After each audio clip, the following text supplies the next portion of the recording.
Can you imagine tropical skies, a beautiful boat, a friendly and helpful crew, great dive guides, excellent company and wonderful diving?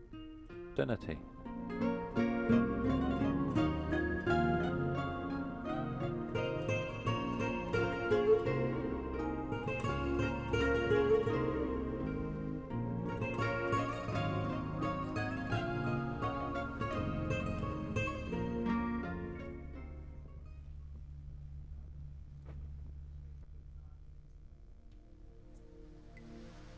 The shallow waters of the Maldives atolls have suffered from the effects of global warming. Extremely high water temperatures in 1997 wreaked havoc with the stone corals on the upper reefs, destroying coral gardens which will take many years to recover. In contrast, the soft corals growing in the caves and overhangs at 15 to 20 meters escape these ravages and are in beautiful, pristine condition.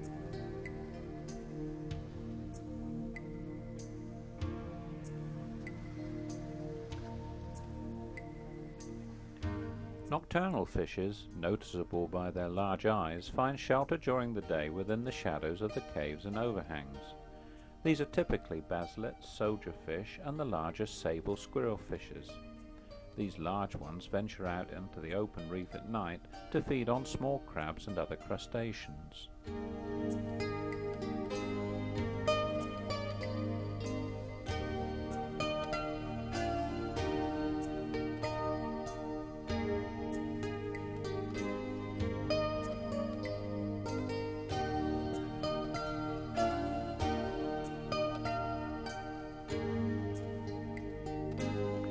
We explored the caves of Malhos Tiller as a drift dive. A very strong current left divers hanging on to anything they could get hold of, including each other. Fortunately, as the dive progressed around the tiller, the current eased off, giving more time to observe the beauties of this site.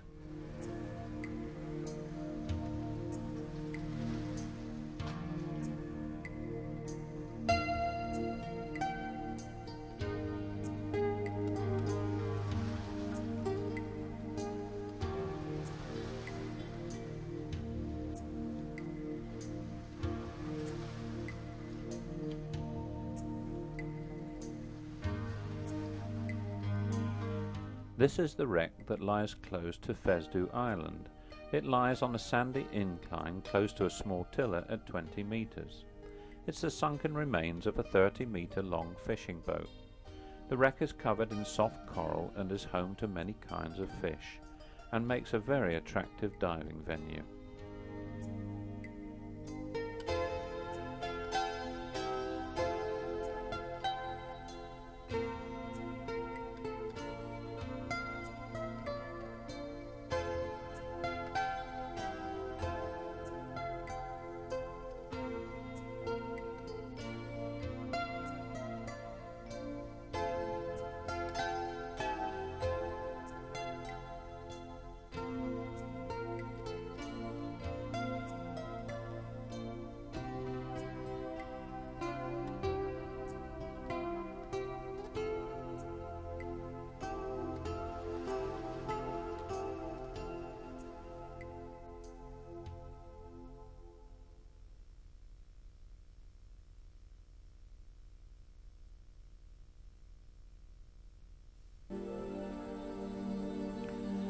On the top of the reefs and tillers, the sunlight shafts down through the crystal clear water, and the sea is a mass of fish, moving in large shoals for protection against predators that patrol in the open water.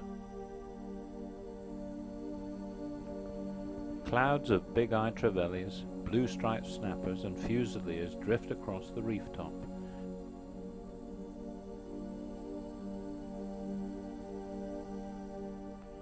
Now and again smaller groups of horned bannerfishes are seen. The bannerfish is the largest of the butterfly fishes. These leisurely swimming fish in their striped livery are safe from predators, their bright patterns warning that they're poisonous to eat. Their cousin, the very long-nosed butterfly fish, has a snout adapted for getting into deep crevices and cracks of the coral, searching for worms. Not a butterfly fish, as you might suspect. The Moorish idol is from the rabbitfish species, feeding on sponges and algae.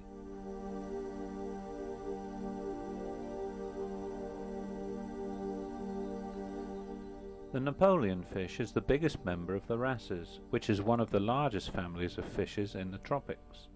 This is a young one. Adults grow to more than 2 meters in length. The Napoleon fish uses its pectoral fins to swim rather than sweeping its tail. It's a leisurely swimmer with a slightly rolling action.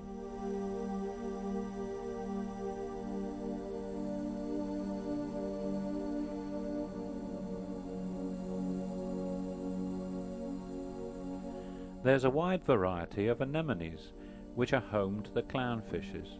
These feisty damselfishes are quite prepared to defend their home to all comers.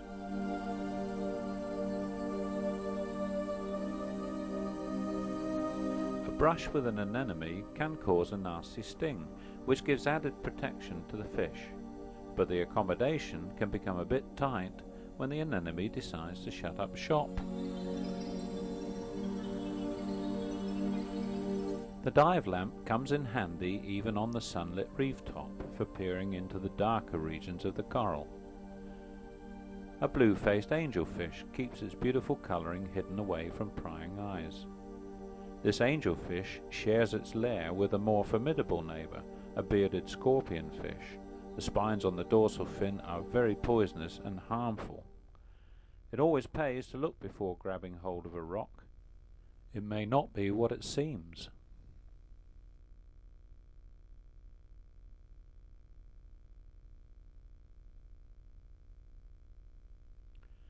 Turtles add a special dimension to any dive. This imbricated turtle seems quite accustomed to having divers around and carries on feeding without even looking up. They have no predators on the upper reef, but fall victim to tiger sharks in open water. The hunting of turtles in the Maldives is strictly regulated.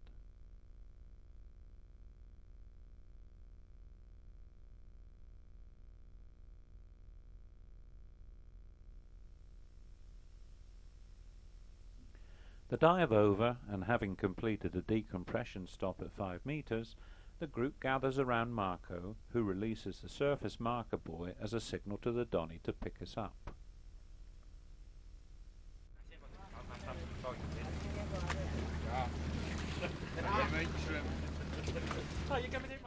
On the days that a night dive were planned, the afternoons were free to enjoy a visit to one of the small uninhabited islands. We clambered aboard the small skiff to be ferried to the beach, although some of the young and fit among us chose to swim to shore. It made a change to feel the sand between your toes and while away a few hours on a tropical isle.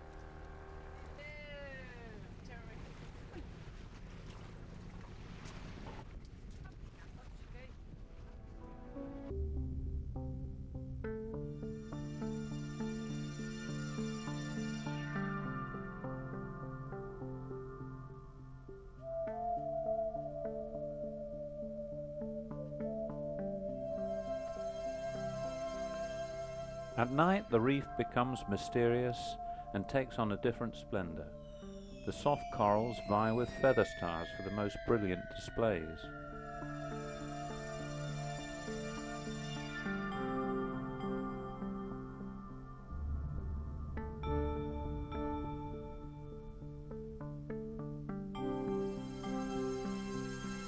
In the glare of torchlight, the strange and bizarre fish of the night world are dazed and dazzled.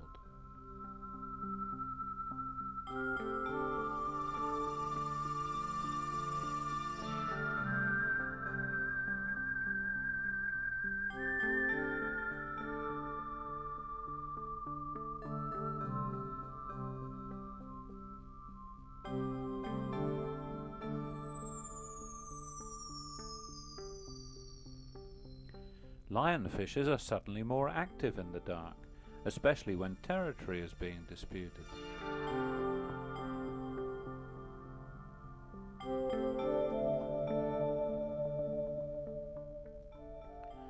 Turtles that have fallen asleep in their chosen hollows are suddenly awakened by the lights and take flight. whereas the white-tip reef sharks take advantage of the stupefied fish and get some easy pickings.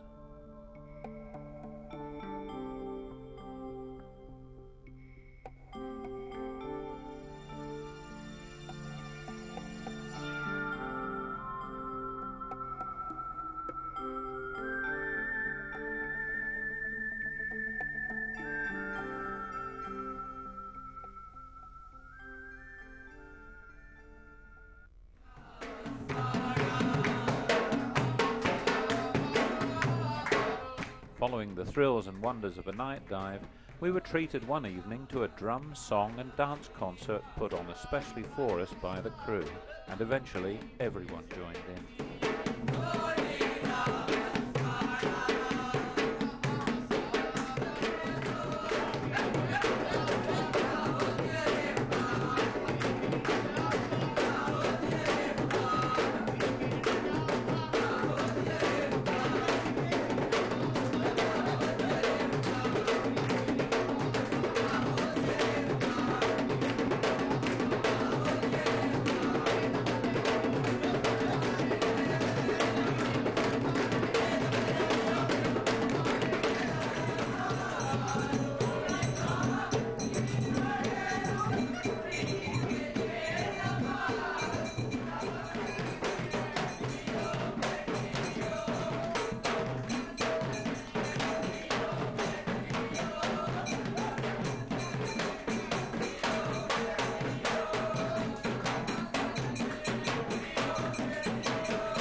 The sun rises on yet another perfect day in the Maldives.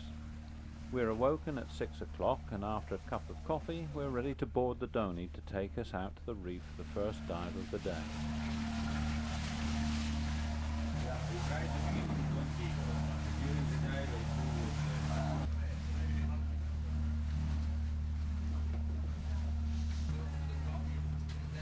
The divers are split into two groups, and Paolo and Marco get straight into the dive briefing.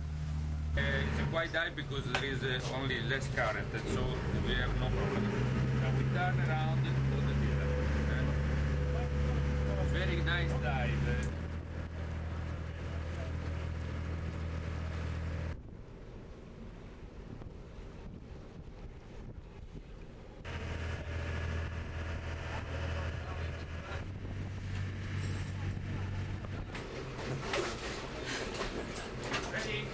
Ready? Go!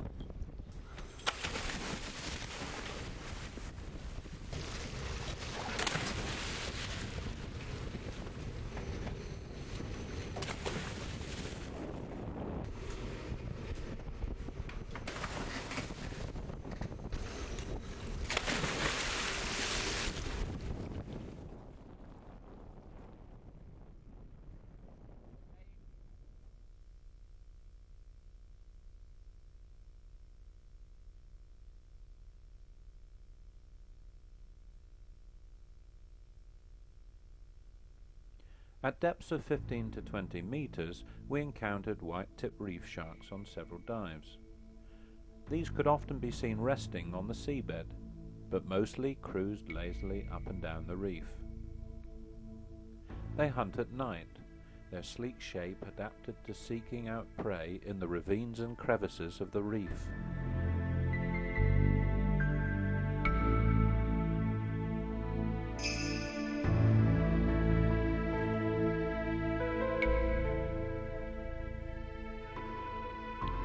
The larger deep-bodied grey reef sharks were also spotted gliding past in the blue open water, but never came in close. It wasn't until we were at 40 meters in the channel of Koko Kandu that we came near enough to appreciate their size and power. They're territorial but don't seem to interfere with each other, even when there are a number of them in close proximity. Several of these sharks trailed fishing line, obviously having taken bait from an angler who was fishing for something smaller.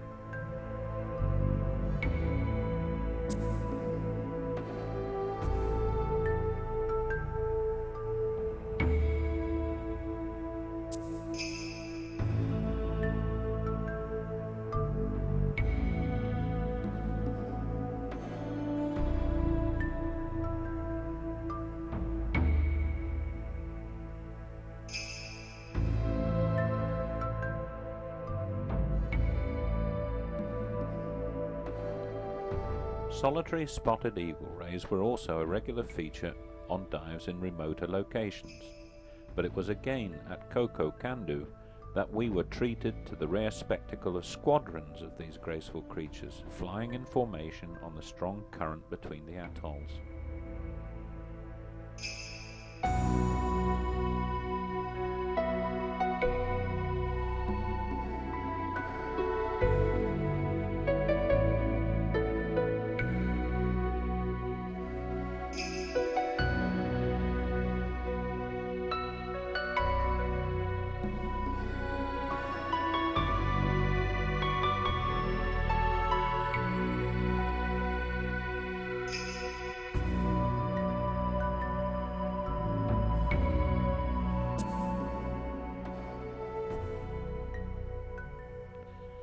The reef of Garadu Beru is home to moray eels, and several species were to be found here.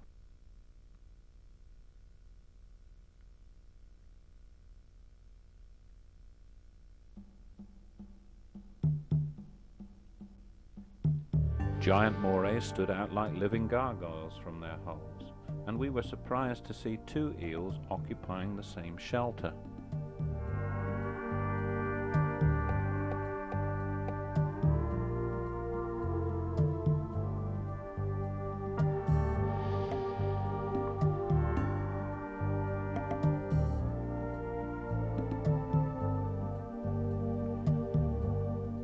The smaller, brightly coloured honeycomb moray and speckled morays also live on this stretch of the reef.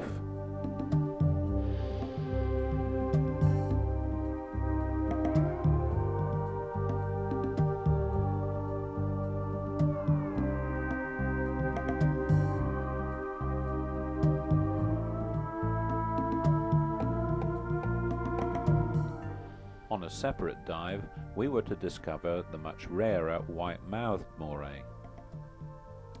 And we needed sharp eyes to spot a spiny lobster on a stone ledge.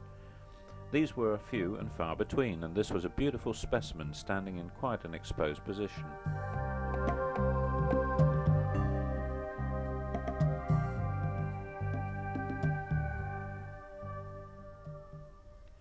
A small shoal of oriental sweetlips wearing black and white football strip hover close to the reef. They're quite a common sight, making an appearance on most dives. These are joined by a Titan triggerfish. This is the giant of the species and is armed with some powerful teeth. They can get pretty aggressive when they're nesting.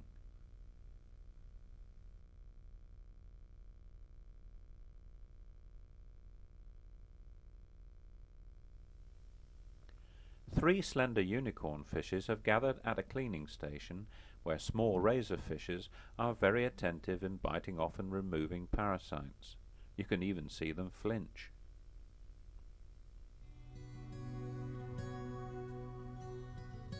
And while on the subject of cleaning stations, we had seen several mantas gliding past at a distance, but it wasn't until Manta Point that we were treated to the most spectacular flying display, and for me, the highlight of the week's diving.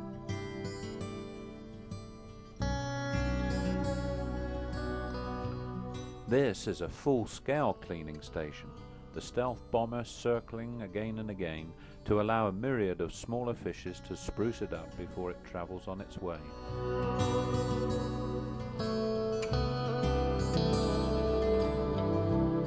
Even a manta can get sensitive to the continuous gnat bites and get a little irritated by the necessity of grooming.